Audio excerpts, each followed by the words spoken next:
Hey guys, welcome back to my booth. I've tested quite a few smartphone gimbals, but this is a first. This is a 3-axis stabilizing gimbal for GoPros or any similarly sized action cameras in general. It retails for $99 on Hohem's store on AliExpress, the link to which I'll leave in the description box below. It's called the iSteady Pro by Hohem Tech. I've never reviewed any similar gimbal before, so I'm going in with a blank slate, but I do have very high expectations for it since it is a stabilizing gadget for action cameras which are already built for one sole purpose to get steady action footage. And this one also has a unique function called the Inception Mode, which I'm really excited to try out. If gadget reviews, DIY projects, and life hacks are your thing, then consider subscribing to my booth and turn on the bell notifications so you don't miss out on any of the action. Let's go ahead and unbox it first. Inside the box, we have a case. Inside the case, we have the gimbal, a small tripod, a micro USB charging cable, and instruction manuals in English and Chinese.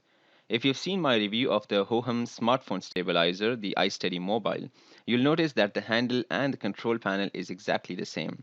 It has a nice thick handle with sort of a leathery finish on the lower front half for better grip.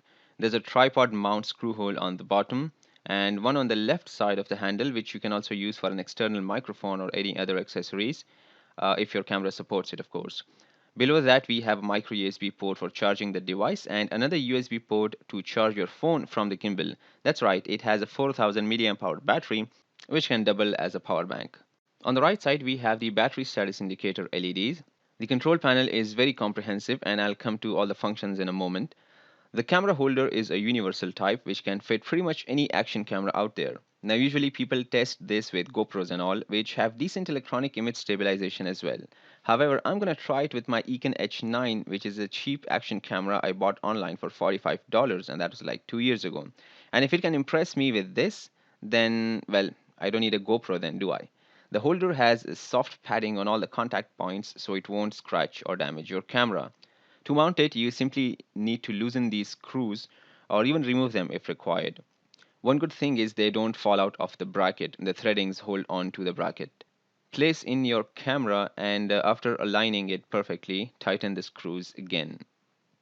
Now you'll notice there's another USB port over here, and this is for charging your camera from the gimbal when it is mounted. The cable is not provided, though you'll have to manage your own. Now to power it on, simply press the red dot button until the Bluetooth light blinks and it will spring into action.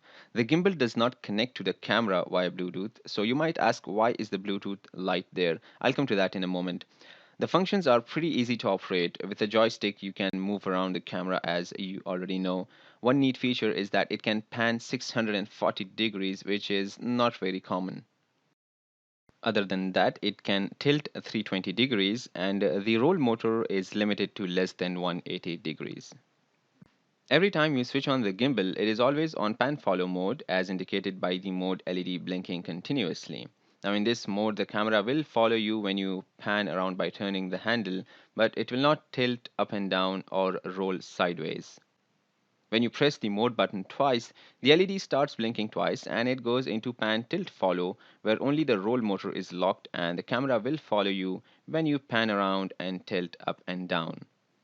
When you press the mode button 3 times, the LED starts blinking thrice and it goes into all locked mode where the camera will stay in the same orientation no matter where you move the handle. And finally pressing the mode button 4 times and all the motors will go into follow mode, including the roll motor. This time again the LED will keep blinking once but slowly to indicate that it is in all follow mode. Now different modes are useful in different situations. This button here is the hotkey. If you push it up towards F1, it will recenter the camera from whichever position it was in. And if you push it down and hold it, it will go into all locked mode temporarily.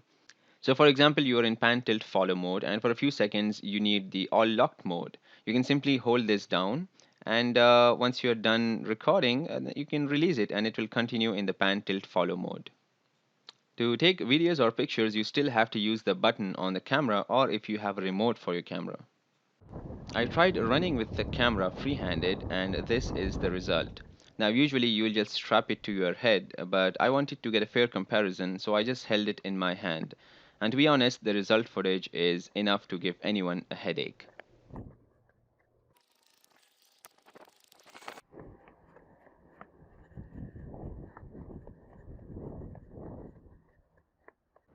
Next, I repeated the same course with the same camera, but this time mounted on the gimbal. And the difference is night and day.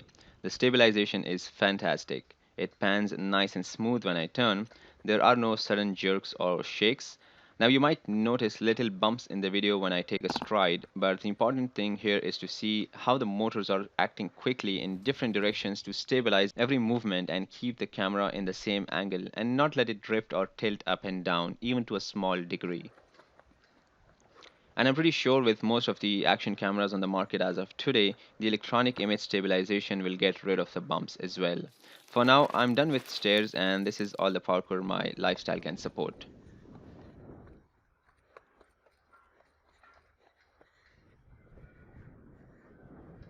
Coming back to the Bluetooth question, now the gimbal is capable of connecting to your phone via an app called the hohem Gimset. Now it is available on App Store and Google Play for free.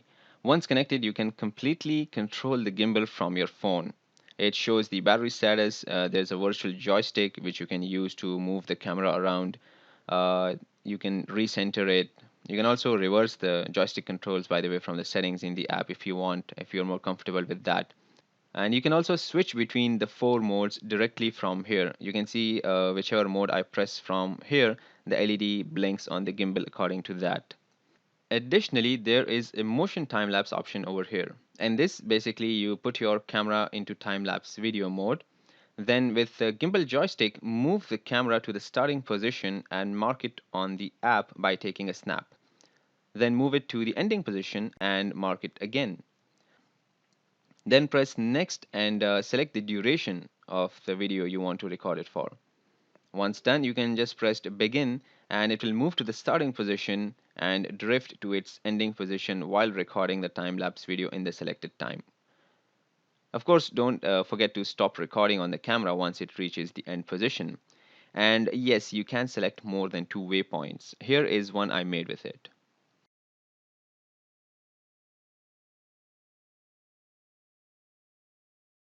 Additionally, from the app, you can tweak all the motor controls and all the other settings to a very detailed level and also calibrate the device in 6 simple steps if you start to notice things going sideways with the gimbal. And I mean literally, if you notice it panning or drifting for no reason, calibrate it. Another thing I tried was mild trekking. Basically, if you don't need all your limbs to climb, might as well use one for recording. At least you'll get some decent stable footage compared to a head strap. And this trip was basically 5 to 10 minutes long, so even my hand wasn't tired. The battery inside the handle is like 4000 milliamp hours. It takes about 3 hours to charge and it can run for 12 hours. I charged it completely once and it's been a week since I've been using it on and off and it still has 60%. So that's something.